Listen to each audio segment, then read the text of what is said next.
जादूगरनी की कहानी। एक ज़माने की बात है, एक दूर दराज मुल्क में एक जादूगरनी रहती थी। उसका नाम था मालकिन। वो एक बहुत ही ताकतवर जादूगरनी थी जो अपनी ताकतों का इस्तेमाल करके लोगों को डराया करती थी। मालकिन का एक बहुत बड़ा किला था जो एक बुलंद पहाड़ पर वाक़या था। उस किले में वो अपनी ताकतों का इस्तेमाल करके लोगों को कैद करती थी और उनसे अपनी खिदमत करवाती थी। एक दिन एक दिलचस्प जवान आदमी उस मुल्क में आया। उसका नाम था शहज़ाद। वो एक बहुत ही बहादुर और जादू के माहिर था। उसने मालकिन के किले के बारे में सुना था और वो उसे शिकस्त देने के लिए आए थे।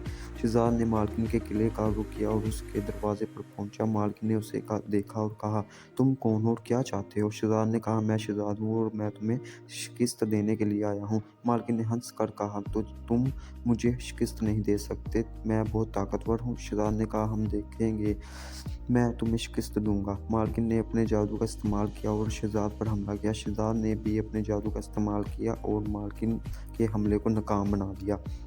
दोनों के दरमियान एक बहुत बड़ी लाइट हुई जिसमें मालकिन की ताकतें कम होने लगी। शहज़ाद ने उस मौके से फ़ायदा उठाया और मालकिन को शिकस्त दे दी। मालकिन ने शहज़ाद से कहा, तुमने मुझे शिकस्त दे दी है, अब तुम क्या करोगे? शहज़ाद ने कहा, मैं तुम्हें माफ़ कर दूंगा, लेकिन तुम्हें अपनी ताकतों का इस्तेमाल करके लोगों की मदद करनी होगी। मालकिन ने शहज़ाद की बात मान ली और अपनी ताकतों का इस्तेमाल करके लोगों की मदद करने लगी। शहज़ाद ने उसे एक नई ज़िंदगी दे दी थी और वो उसके लिए बहुत शुक्रगुज़ार थी।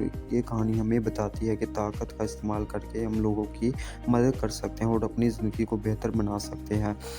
और नीचे दिए गए सब्सक्राइब बटन को क्लिक करना मत भूलिएगा। शुक्रिया।